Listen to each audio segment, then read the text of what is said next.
people are paralyzed and become numb in the face of the enormity of the problems. Indifference and apathy is a byproduct of capitalism. But the good news is that there are techniques and there are ideas and there is human innovation and kind of irrepressible creativity that exists to address the most salient needs of our society. That was Jeff Krasno, and I'm Henry Winslow. You're listening to Dharma Talk.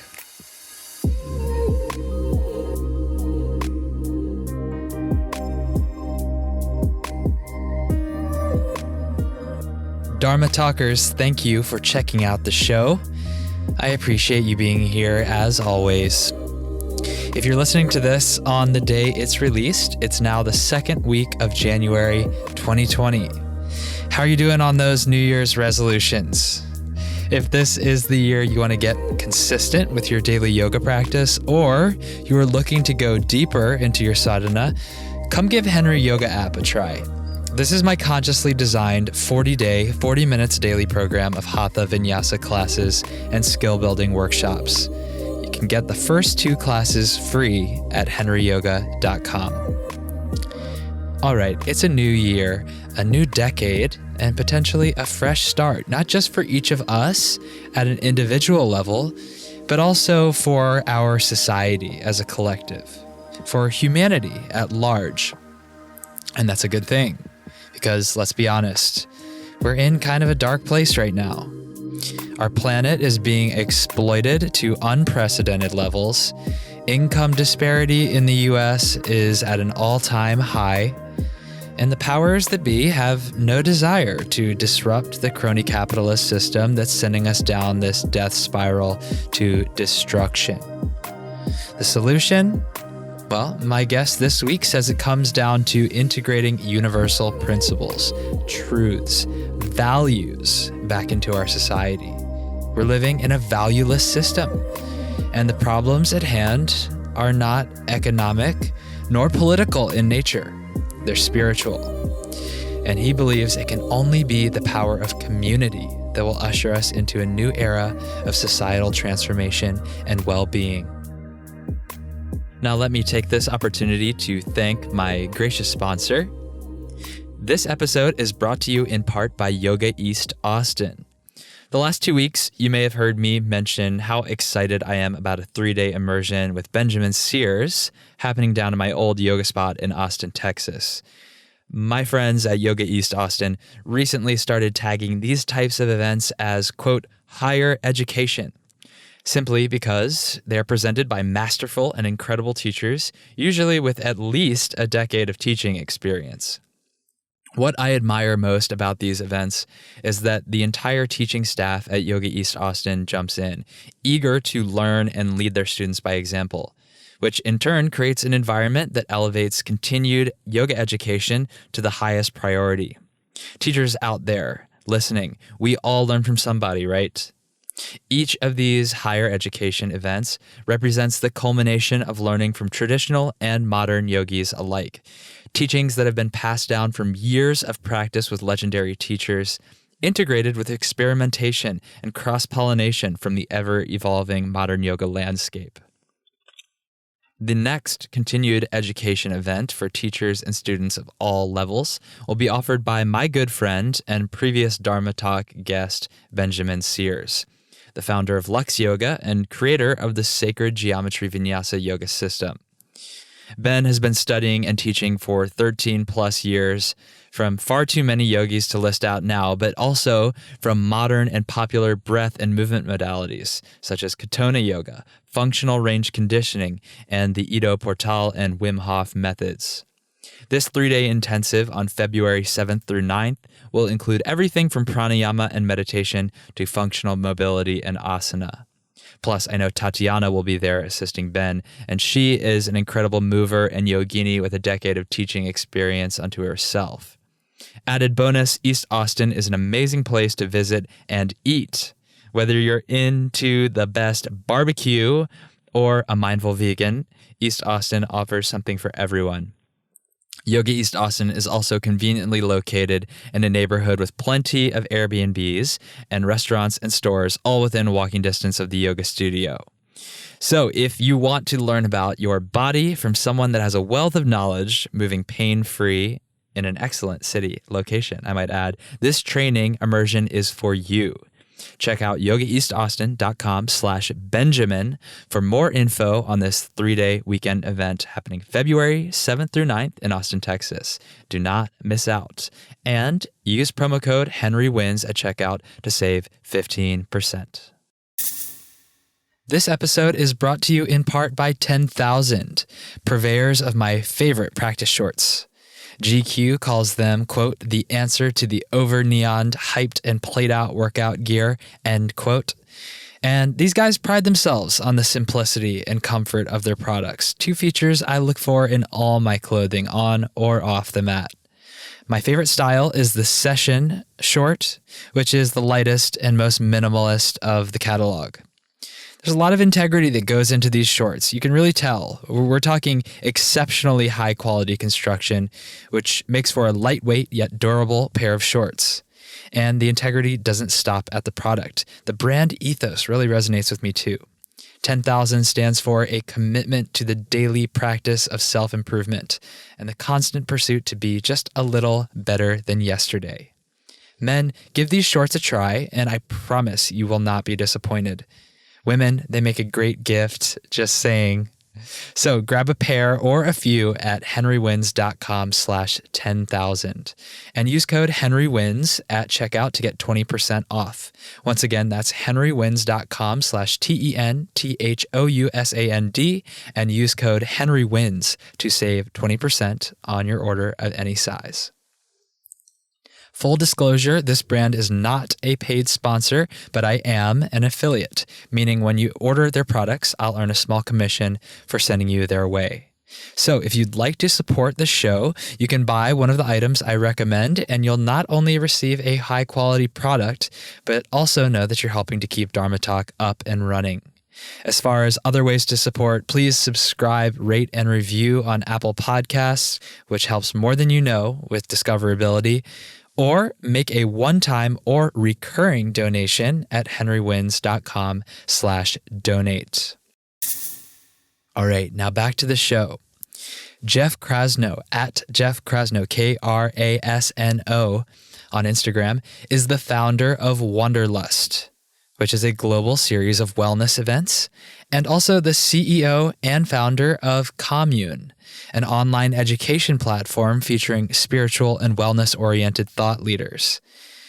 Quick sidebar, if you have not checked out Commune, you must. They have an amazing model that's really democratizing the way that these courses can be distributed and ideas shared.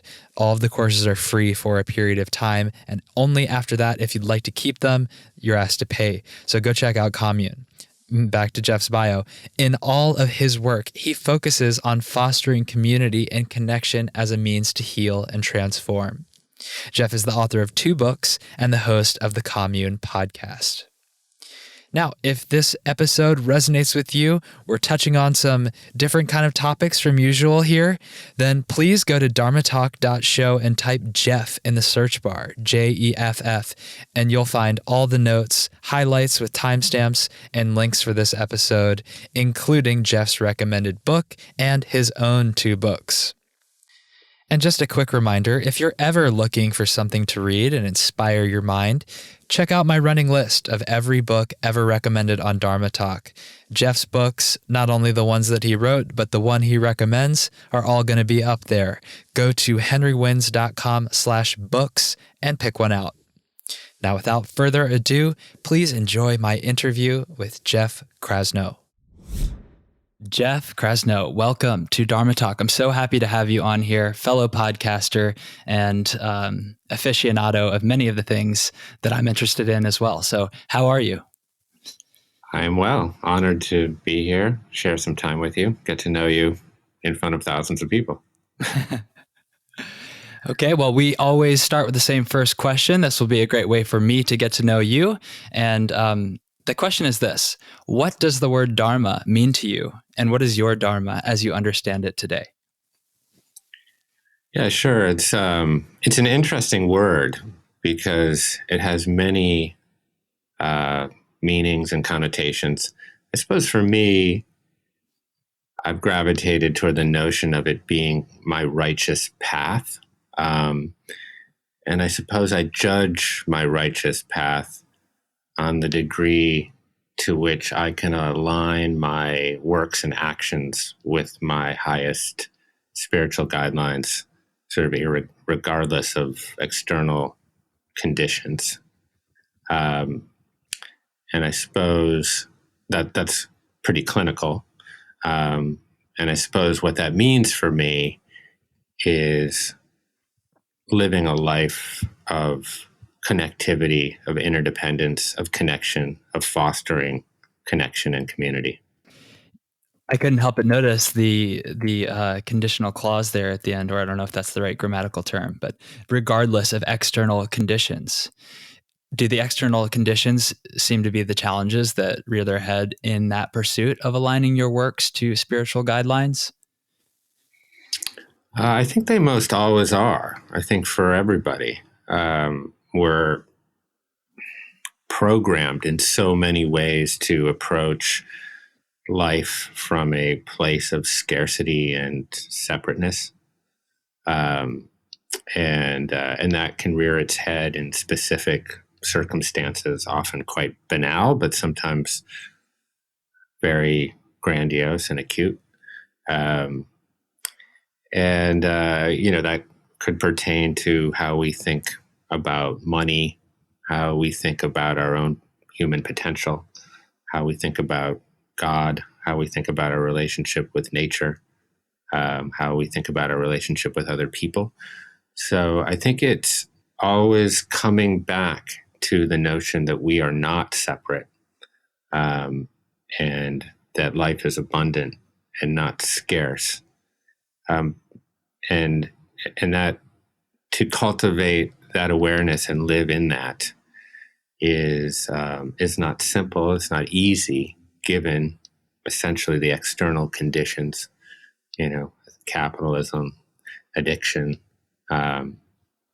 etc. So I think it's really being able to cultivate a practice that keeps you in that alignment with your highest principles, and that awareness of your patterns that may kind of default towards the ego, towards separateness, towards identifying yourself through the eyes of other people, or what you have, or what you do, your resume, how much money you make, what you have, etc.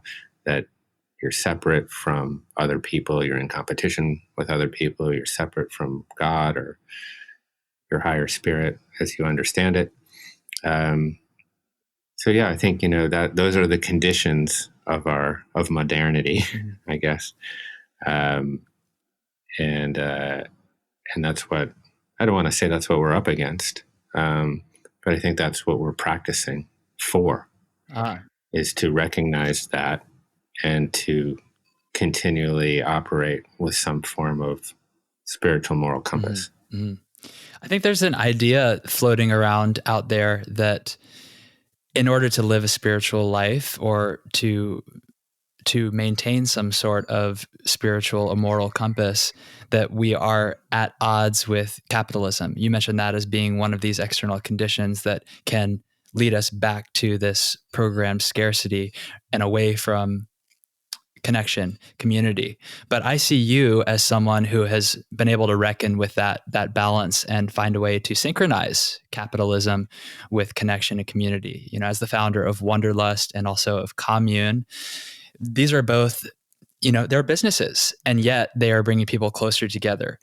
Can you talk a little bit about how you do that, and how those two concepts, which might seem to be separate, can actually come together to greater effect?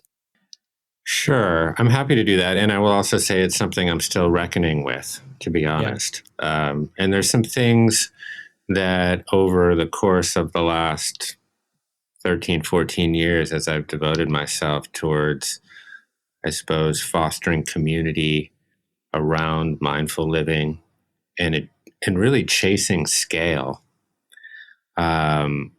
I've learned some things along the way that I think have bent the arc of how I think about it. But I guess I'd just say, from how do you create socially conscious business or kind of mission driven business, double line businesses, double bottom line businesses?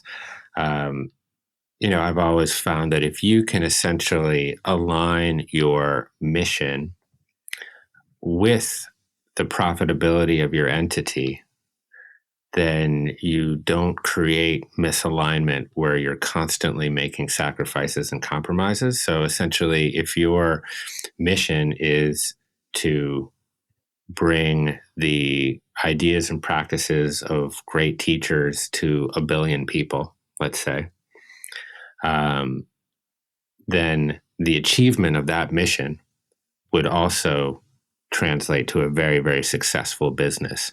So those things aren't at odds with each other. Oftentimes I see businesses that have a philanthropic mission that are completely unaffiliated with what the company and the people within the company do every day. And that's just ripe for misalignment and compromise and frustration and anxiety. So I think there's a way to essentially set up your business where, again, your mission and the profitability of that business are interwoven. And then I think, there's also a lot of things that you can do from like Wanderlust became a B Corp. It was very, very hard to do because we didn't start as one. And to meet the criteria of a B Corp is very, very difficult after you're 5 or 6 years into a business, especially one like Wanderlust. But we did finally achieve it and qualify for it. And it required us to change, our articles of incorporation to alter the core purpose of the business, not just as the directors and the shareholders, that their primary function was not just to deliver. It was not just based around a fiduciary duty, but it was also based around social profit. And so I think there's things that essentially you can do to set up a business to work kind of in harmony. Why would you take that extra effort to reorganize the business as a B Corp? For the uninitiated, what is a B Corp, and why take that extra step when it's inconvenient? That's it. Yeah, it was very inconvenient and costly, and required a lot of time and effort to do so. But in the end, it was something that I think we really believed in. It was a challenge kind of internally for us of like, can we get there? Can we meet the standards that in some ways were very difficult to meet around environmental standards, carbon footprint standards, how essentially we treat and pay our employees the benefits that they have, family leave oriented things. And, to be honest, like Wanderlust, though it had the perception and has the perception of being like a kind of a big business within the industry of yoga and well-being, it was and remains kind of a bootstrap business, to be honest. And so, it was hard to meet all of those qualifications. Some companies like, Patagonia, or my friend Nancy Green, who's the CEO of Athleta, which is a athleisure part of the Gap. These companies are very, very well capitalized. They've been around for a super long time. They're highly profitable. And to be able to meet, and I applaud, I love what they do, and I'm huge fans. They've been mentors and models for me as I look at the business landscape. But they have, resources that we didn't have, in order to achieve B Corp status. B Corp status is essentially B Corp is I guess I would call it a body that certifies certain businesses around a whole variety of I guess mission-driven criteria, some of which I've just described, and there's benefits from being a B Corp because there's a community of other B Corps that of other businesses that that then sort of commune with each other and help each other. And there's events. We actually just hosted a big B Corp event at Wanderlust Hollywood, right across the street from where I am, that brings kind of C-suite folks from all sorts of other B Corps. And it's a great opportunity to meet other mission-driven entrepreneurs and founders and CEOs, and find synergies. But it was a difficult haul for us, but it was something that I think we really believed in, something that we really wanted to push ourselves around, just because we felt like that would keep us in alignment with these higher principles.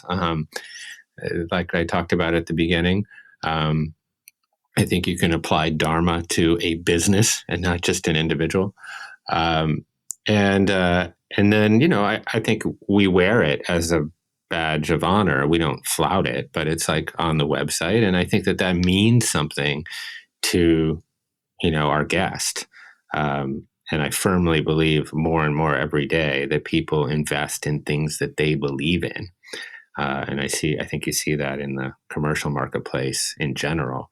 And I think, more and more, I hope that there's an awareness for what a B Corp is, and that, discerning consumers who can vote 3 times a day with the food that they eat and buy, and can express kind of their opinions and change the world, have impact through their consumer behaviors. I hope that more and more they make decisions around the corporate charters of the businesses, and I think that is happening. Right. There are many ways to invest. We're not just talking about the venture capital firms injecting capital into businesses they believe in. We're talking about the end user, the consumer, the guest, and their ability to vote with their dollars. And also, as someone who might be looking for a job and a cause to rally around, you've raised your hand to identify as a business that has a mission beyond profitability. Yes, profitability counts for something and it furthers the mission, but it's not the be all end all. I like what you said about how doing that helps you to be surrounded more by others that are also mission driven. What are some other missions outside of the mission of Wanderlust and Commune that you've been exposed to that are exciting to you right now in the business world? Yeah, I mean, there are a number. I think that, we talked a little bit about regenerative farming, for example, before we started recording. And there is a beautiful movement right now that is being led around regenerative farming, essentially techniques around agriculture that not only promotes sustainability, but regenerate the soil, allow for more water capture, enrich our soil, and can triple yields. And there's a lot of not only great research, but great companies and nonprofits that are getting involved with the spreading of regenerative practices, namely Kiss the Ground, who we've worked with very closely and produced a course with on Commune around soil as the climate solution, where essentially not only can you produce healthy, nutrient-rich food, but you can also sequester carbon through these practices, essentially, putting it back in the earth where we've kind of sucked it out from through mining of fossil fuels, and essentially misdistributed and displaced it into the atmosphere and into the oceans. That there are practices that we can employ to actually put it back into the ground. So I think, so that's one that is particularly interesting. I think there's a lot going on right now. There's a company called Seed that I really am intrigued by and have recently just met, that's doing a lot in the microbiome space, really mining the data and the research, but also kind of spreading the notion that, to be honest, like, we thought we were these incredibly complex creatures with these, with a highly complicated genome. And then, we did the Human Genome Project and came back with the fact that, like, we only had about 20,000 genes, less than a fruit fly. And that kind of opened up this research and science into the microbiome. And we found out that we're mostly the bacteria and the fungi that lives in our gut and on our bodies. And that we have a tremendous amount of control and free will around our own health and well-being through the manipulation of this bacteria, what we eat, what we put on our skin, et cetera. And so I think that is a space that's going to be kind of more and more kind of interesting. And I think there'll be more and more interesting kind of products and services in that space. Mm-hmm. Yeah, that is very interesting. It kind of gives a whole new frame of mind around the idea of the body as a temple. It's like we think about the body being this physical temple for the soul, but even at the physical level, maybe this vessel here is really just a container for all these trillions of microorganisms that are behind the steering wheel to begin with.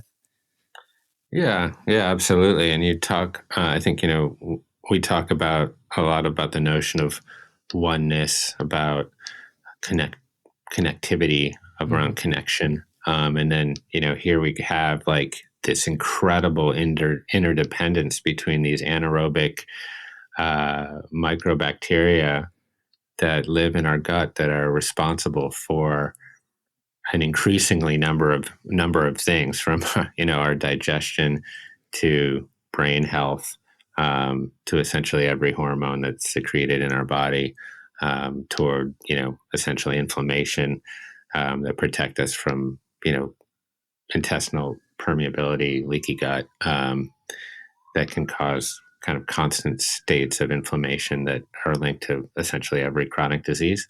So more and more of this kind of information is coming out, and it makes a lot of sense because we are so interdependent with nature, and we have become increasingly divorced from it. And again, I go back to like this notion of like we think about life. We often approach life from a place of scarcity. But when we are really connected to nature, we realize how abundant it is. I mean, if you really look at nature and the miracle of what it provides on a daily basis, the miracle of its ecosystems, of its permaculture, that it can provide us with all of the resources that we need across food and energy, to foster a world that is peaceful and connected. But of course, we need to acknowledge our separateness from it and reconnect with it. Mm. Yeah, the symbiosis there, not only in the gut microbiome, but also within our larger ecosystems, where we are essentially in the analogy. Now we are the microorganism to a larger being. The symbiosis raises very interesting questions about everything from consciousness to the role that we are meant to play to be shepherds of this environment. Back to the regenerative farming topic, with the course. I mean, what is the goal for that course? Is it to get more people to understand that this is a direction that we should be advocating for, or is it meant to be practical, like we can start regenerative farming in our gardens or something? Yeah, I mean, I think to a degree it is both, although I don't like to call myself a realist. I do sometimes live within certain levels of expectation. I suppose lofty expectations are disappointment and waiting to some degree. So I don't expect that there's going to be hundreds of thousands of farmers that are going to take an online course and then switch monoculture practices into labor intensive intercropping and biodynamic regenerative practices, though I do think that is possible. And I think that there is a growing movement amongst millennials to reconnect with nature and to discover and or rediscover techniques that allowed, cultures like China to exist for 40, 50 generations without actually using much land, but feeding most of its people. The history of these practices is amazing. And I've gotten to see a lot of that firsthand. I spent a lot of time up at Apricot Lane Farms.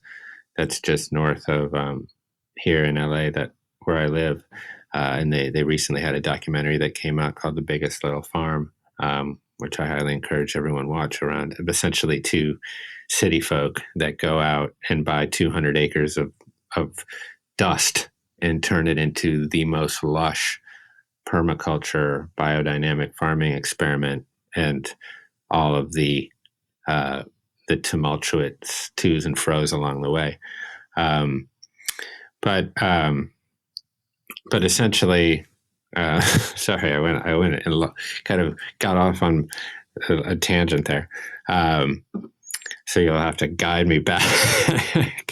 Well, I think you got lost in the dream of the biodynamic farm, the biggest little farm.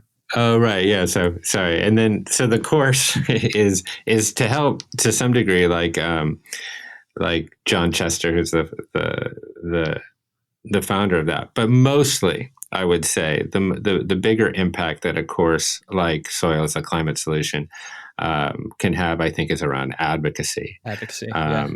And I think that that's really massively important, because I think that there's some of us that are going to be willing to go out and be pioneers of the land.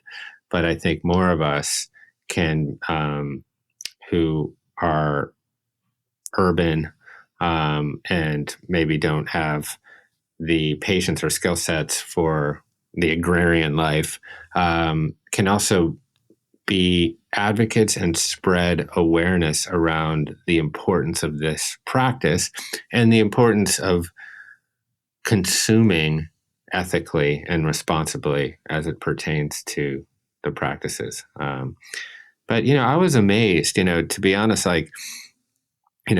part of our ethos at Commune is to produce courses that promote and educate around societal well-being. Sure, we'll do plenty of yoga and mindfulness and meditation courses and personal development and spiritual development courses. But part of the edict from the beginning was, we also want to do create learning opportunities around societal well-being. And even though a lot of those courses probably won't make as much money or be as participated in, but to be honest, I was incredibly surprised. I think we had just over 20,000 people register for that course, which is a lot of people. So that was. So there's definitely interest. Yeah, there's enthusiasm, maybe there's desperation. Yeah, I mean, I think there's some of both. I mean, I just think that this idea maybe 5 years ago would have been the thin edge of the cultural branch, but it's now becoming a more mainstream idea, and that's super important, because essentially, I think there's if we just used the acreage, the agricultural acreage that we have in the United States, and we're able to convert to regenerative farming practices, we could literally soak up all of the carbon in the atmosphere to get us back to sort of a place of symbiosis, of homeostasis. And now, God, I don't know where we are, 450 million particles per million or something like that. And so, I think 350 was the threshold.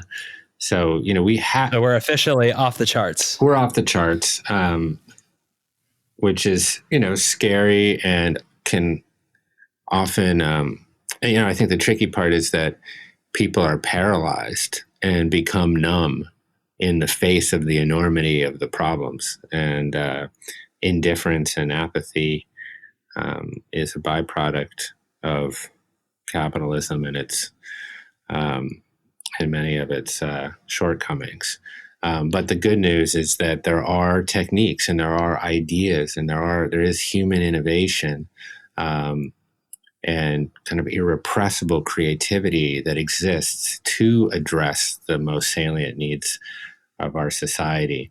And part of it for me is it requires a change in consciousness more than it requires a change in laws or leaders.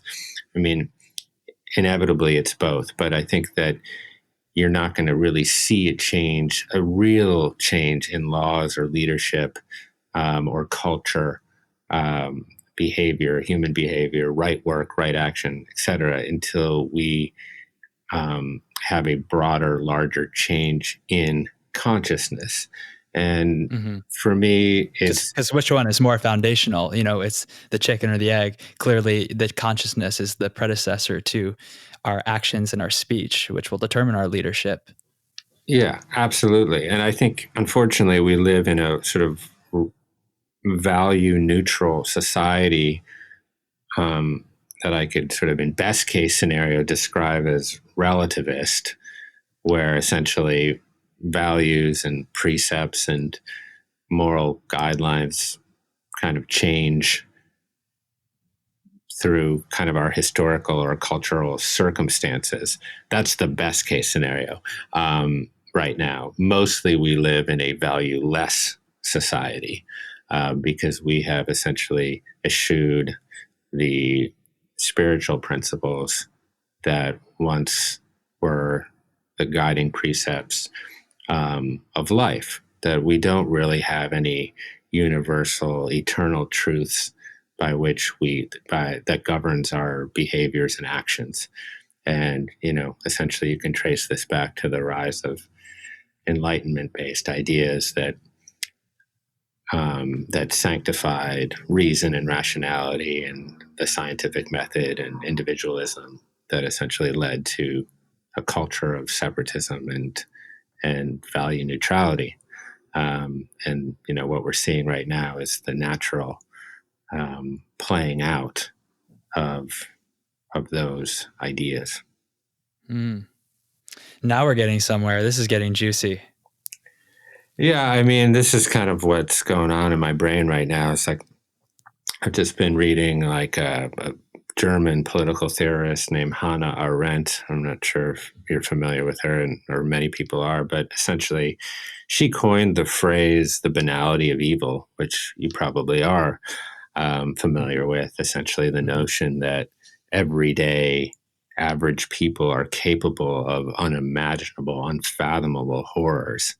And that this arises from essentially apathy and indifference and an alienation from community and from society, essentially a valueless society, where individuals are only treated or only valued by their economic worth, where people become essentially like a transactional unit where they essentially maintain their human biochemistry through sleeping and eating and pooping and breathing and drinking water, and then essentially work, and that they're divorced from any sort of political life. And I don't mean Republican or Democrat political. I mean the free exchange of ideas amongst individuals in public forums that can instill values with meaning. That's why community is so needed, because without community, that we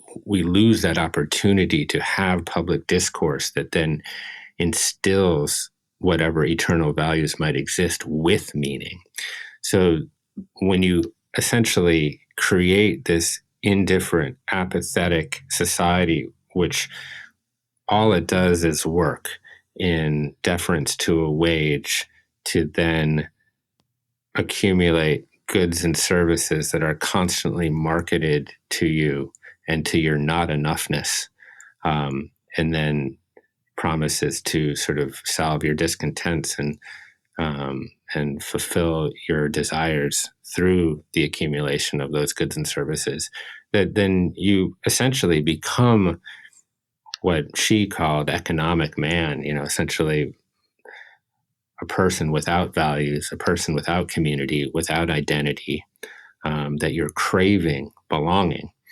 And that is rich soil for totalitarianism and fascism. And, as we can see in our own culture, you don't need much more than a red hat and a nationalist slogan, ratchet up some fear and provide an enemy. And you can get people fervently signed up because they are so desperate to belong to something. They're so desperate for an identity.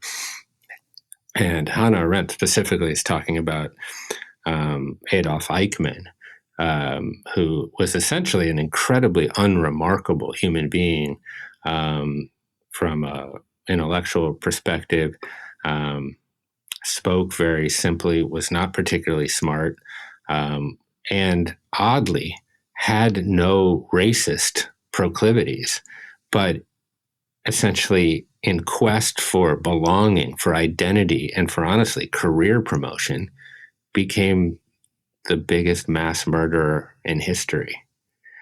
And, these are the murky waters in which we swim, where, a culture that is devoid, essentially a culture that creates systems and structures to maintain stability through the kind of supposedly mutually beneficial economic relationship between people. That kind of system, aided by sort of a neoliberalist approach to government, where the government is essentially just an agent for the private sector and just maintains stability through regulating markets in the private sector, which is essentially what our government does. Mm-hmm. You have what the end product of that is mass alienation and the end of values. And so, nobody wakes up, Henry, in the morning, even the oil and gas executive, nobody wakes up and says, I'm going to warm the globe today. But in the absence of any values, that's what happens. Nobody wakes up, even the pharmaceutical executive, and says, I'm going to, even the Sackler family. I mean, they don't wake up and say, I'm going to get everyone in this country, or 1 out of every 25 people addicted to OxyContin or fentanyl. They don't, but in the absence of any universal truths or values, that's what happens. I mean, you can trace everything. The slave trade, it was not, racism came around later to justify it. Mm-hmm. It was really a byproduct of joint stock companies in Europe. It was completely a byproduct of capitalism. Again, you can look at the opioid trade or the opium trade between Britain and China. There's, hundreds of examples that we can point to that are essentially the output of systems and structures that are devoid of values. And if anything, that is what we need. That is the shift in consciousness that we need right now. Because I don't really honestly have anything innately against market-driven economies at all. In fact, capitalism can be credited for pulling a lot of people up out of poverty, for repudiating feudalism and economic inequality. But of course, right now, when 3 people in the United States have more money than the bottom 50% combined, which is true, which is where we are right now, that system that was developed in this country, social democracy and capitalism, were developed to repudiate feudalism. But now here we are back to where we started. Mm. And in my opinion, the reason for that is because we have lost, it's a spiritual problem. It's not an economic problem. It's not a governmental problem. It's a spiritual issue, is that we simply do not operate in a culture with any universal truths or spiritual principles. You make a very compelling case. And I have to say that the example you cited of the pharmaceutical company worker hits straight home for me, because my first job out of college was in pharmaceutical advertising. I've spoken on this on the podcast, and I'm very open about it. I did it because, like you said, I was lacking. I wouldn't say that I lacked values, but what I lacked was a connection to my values. And I do credit my yoga practice for tuning me into what really mattered to me. And once that became clear, I was like, I gotta go. I can't do this job anymore. Like it's not enough to be neutral, because, like you said, the valuelessness, the neutrality itself is the absence of a protection against evil. And that's where you end up if you don't care, if you don't inspect what you're doing and what your actions actually support. Yeah. I mean, it comes back again to your point around connection. And that can be cultivated in a variety of ways. I mean, it's pretty hard to hate close up. I mean, I've seen this play out, with white supremacists when they actually confront a African American in real life, not on the internet, like in 3 dimensions. It's always the same. They say, well, it's not you. It's not you specifically. Like, you're cool. Yeah, like, we're cool. But it's actually, it's the fact that all of you are coming to take our job, or, whatever, the litany of ridiculous misplaced bullet points that we all are familiar with. But it is very, very hard to hate close up. And so I think that, and that's a Brene Brown line, so I'll credit her. But this is the key, is to create what I would call decentralized structures and systems that promote and foster community gathering places, reinvigorate our churches, but not just our religious institutions, our yoga studios, our athletic fields, our other places of worship and gathering. These are the places, these are the things that are going to foster the connectivity that we, so desperately need. And, I guess kind of maybe going back to the very, very first thing you asked me, which has taken me a little bit of time to warm up to, I suppose, is that, at the core of Wanderlust, at the core of that mission, was creating community and watching people or creating the soil or the platform around which people can connect. Now, that was mostly like-minded people with shared values and a shared practice. And that's important. I think the bigger challenge is, can we create forums and opportunities for gathering for people not in their own echo chambers, not in their own like groups, but actually create opportunity for people to come together that have opposing views on certain kinds of issues, to disagree without being disagreeable, and to solve some of the issues around, social polarization and echo chambering, and, address our fractured, atomized culture. Mm-hmm. Right. I mean, we've sort of painted a dark picture of the current state of affairs right now. And, that may be the reality of where we are. But at the same time, and not to just paint a white brush over what you said, but you acknowledge that you were kind of surprised by the number of people who enrolled in the course on Commune around regenerative farming, which, as you pointed out, is not so much about personal healing or development so much as a broader societal level well-being challenge that we all have to face. So do you see that as being an indication that we are finally responding to where we've landed at this day and age? Yeah, I mean, I'm optimistic in some ways. I do feel like there is a great cultural thirst for values, for a reconnection to spiritual principles that can guide us. And I live very close to that and to that community. At the same time, it's going to take a tremendous movement to undo many of the systems and structures, power structures that are currently in place that essentially perpetuate an organization for living that is innately unfair, unequal, and denies people. Obviously, we have enough food to feed the world 10 times over. We have enough productivity to address every issue. What we need is the will.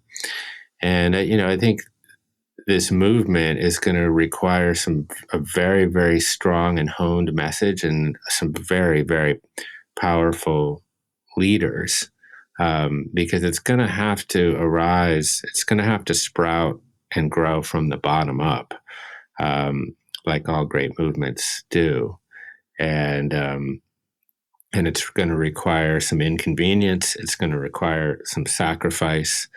But in the end, I think it's going to be extremely necessary, because it's not going to come from the power structures. It's not going to come, even from Elizabeth Warren, or Pete Buttigieg or it's not going to come from within the political sphere. How could it? There's no moral authority there. There's self-interest there. I had brief hopes that, when Obama was elected, he would somehow be able to codify a message that allowed us to come together around something great that was bigger than our own individual selves, our own petty plights. But it never happened. In fact, things got worse in a lot of ways.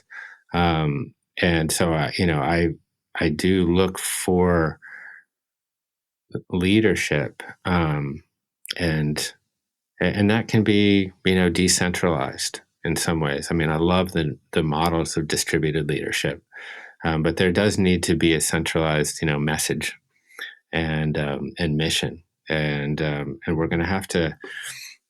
And the people that are passionate and care about it are really going to have to step up in a big, big way, because we are faced with certain time limitations around certain things, particularly as it pertains to global warming. But listen, we were 70,000 years ago. There was 2,000 Homo sapiens left. There was a volcanic eruption that created sort of nuclear winter conditions, and massive ice sheets formed over the northern hemisphere, and we were reduced to 2,000 people in East Africa. And from there was the cognitive revolution and the birth of language and art and literature and symphonies and culture and great monuments. So there's every reason to believe that we can do it, but it's going to take tremendous lift.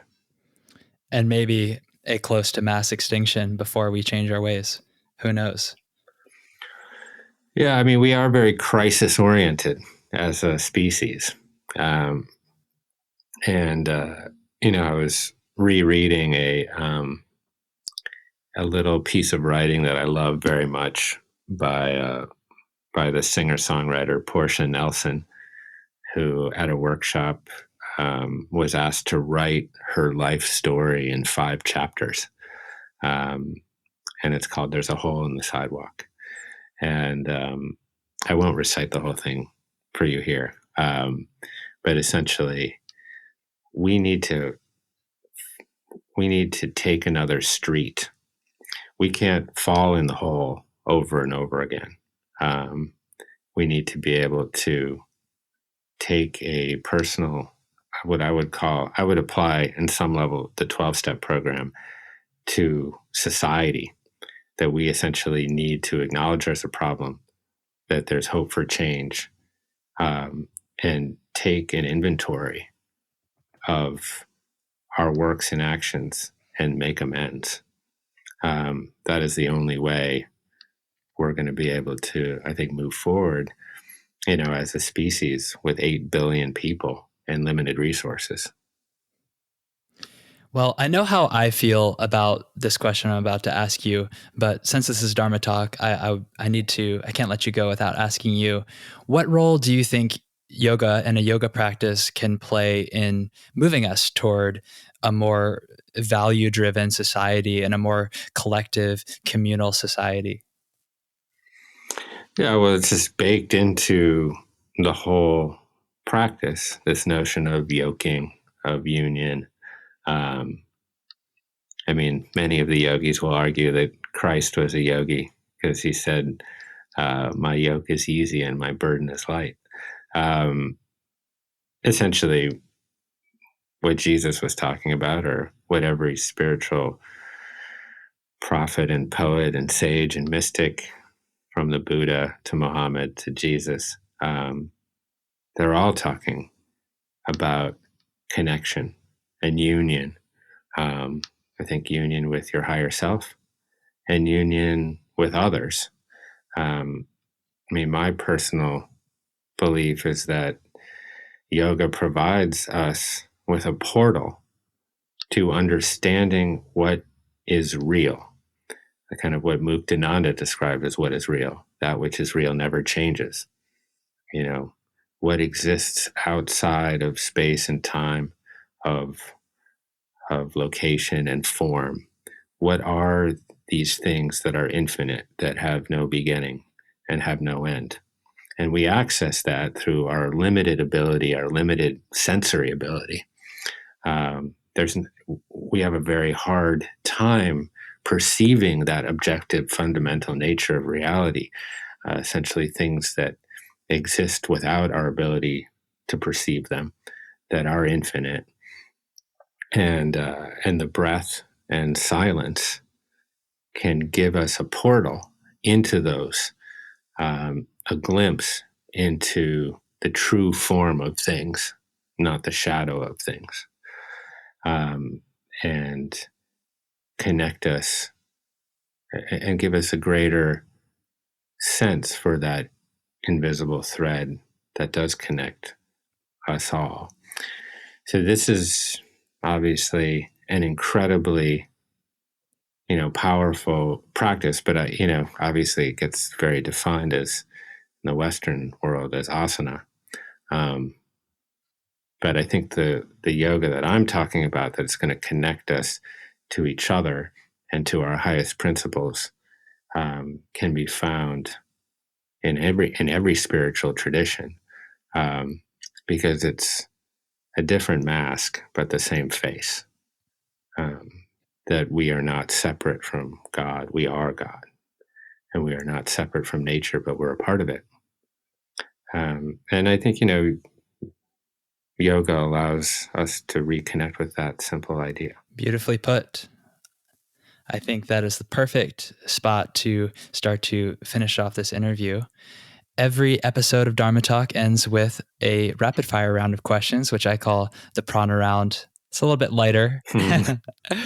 Sure. But I'm going to ask you 6 questions. So please answer in minimum 1 word and maximum 1 sentence. Okay?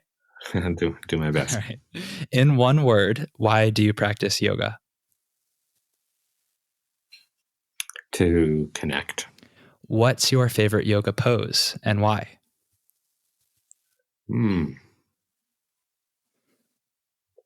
Probably happy baby, just because I want to be one. That is a great answer. I love that. What is the single best cue or piece of advice that you've ever received from a teacher? And it could be any of the teachers that you've encountered in yoga practice, or any of the teachers maybe that you've brought onto Commune to share their realm of expertise. Well, I would have to say it's my wife, Skylar, because she is my ultimate teacher. And I think she taught me how to recognize my ego. And I know this is too long for you, but Keep going. Essentially through example, she's shown me not to define myself through the eyes of other people. And I guess she might put it like, don't care what anyone else fucking thinks of you. um, but she's shown me to sort of live from the soul and not from the ego. Great. Recommend one book, either modern or ancient, for our listeners. Of course, in addition to your 2 books, which will be linked in the show notes. Thanks. Oh God, so many. But I'll just say The Untethered Soul by Michael Singer, because that's what's kind of on my bedside right now. That's a good one. Is yoga for everyone? Absolutely. Last question, Jeff. How can our audience get in touch with you, and how can we support you in your Dharma? Oh, that's sweet.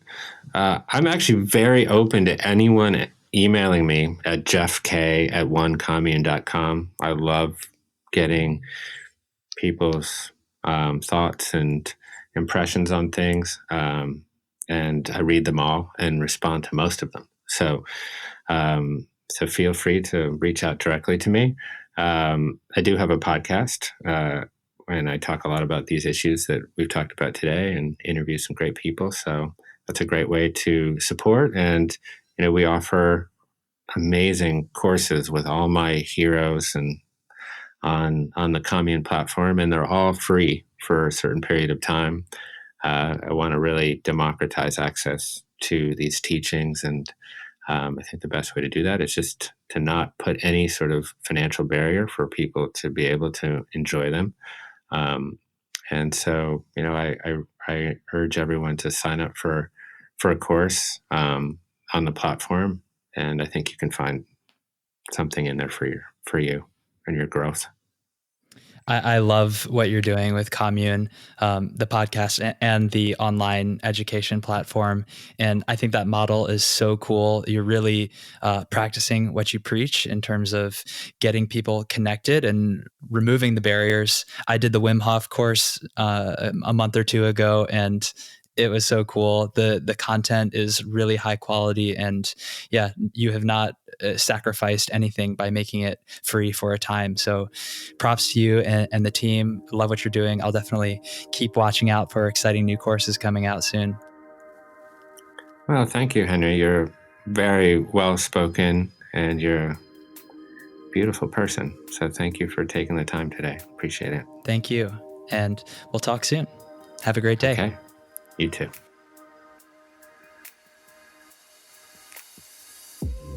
Dharma Talkers, I hope you enjoyed listening to that conversation as much as I enjoyed having it. And if you did, please share it. Take a screenshot, share it on Instagram, and tag me @HenryWins.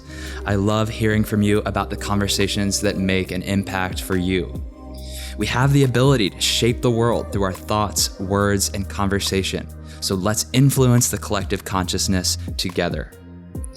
All my gratitude to Rory Wagstaff of Ease of Mind Productions for keeping our audio crisp and operations smooth, and to Patrick Kiebzak of Momentology Music and Art for supplying the powerful soundtrack to these conversations. Please remember to subscribe, rate, and review, and tune in to new episodes of Dharma Talk every Thursday. I'll speak to you next week, and until then, keep living your Dharma.